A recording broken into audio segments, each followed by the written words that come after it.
Thought and action. As the fruit to the tree and the water to the spring, so is action to thought.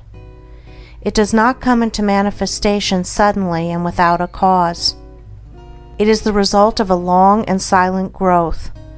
the end of a hidden process which has long been gathering force.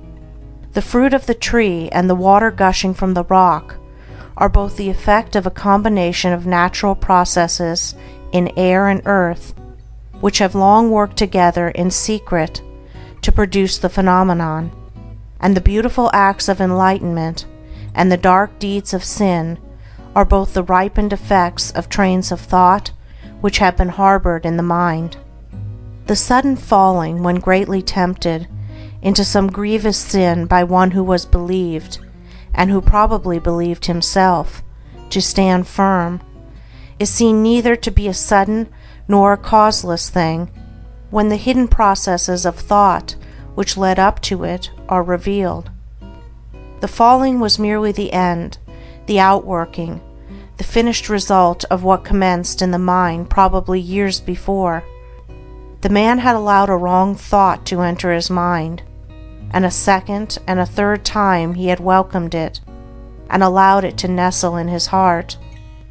Gradually he became accustomed to it, and cherished and fondled and tended it, and so it grew, until at last it attained such strength and force that it attracted to itself the opportunity which enabled it to burst forth and ripen into act. As falls the stately building whose foundations have been gradually undermined by the action of water, so at last falls the strong man, who allows corrupt thoughts to creep into his mind and secretly undermine his character. When it is seen that all sin and temptation are the natural outcome of the thoughts of the individual, the way to overcome sin and temptation becomes plain, and its achievement a near possibility, and sooner or later a certain reality. For if a man will admit, cherish, and brood upon thoughts that are pure and good, those thoughts, just as surely as the impure, will grow and gather force, and will at last attract to themselves the opportunities which will enable them to ripen into act. There is nothing hidden that shall not be revealed, and every thought that is harbored in the mind must, by virtue of the impelling force which is inherent in the universe, at last blossom into act good or bad according to its nature. The divine teacher and the sensualist are both the product of their own thoughts,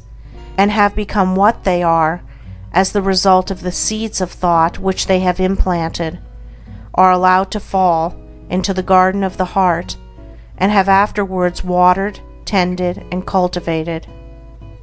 Let no man think he can overcome sin and temptation by wrestling with opportunity. He can only overcome them by purifying his thoughts,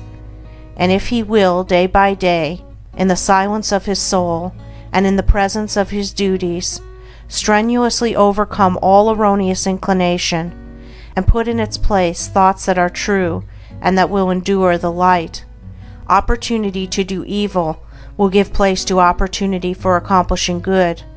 for a man can only attract that to him which is in harmony with his nature, and no temptation can gravitate to a man unless there is that in his heart which is capable of responding to it. Guard well your thoughts, reader,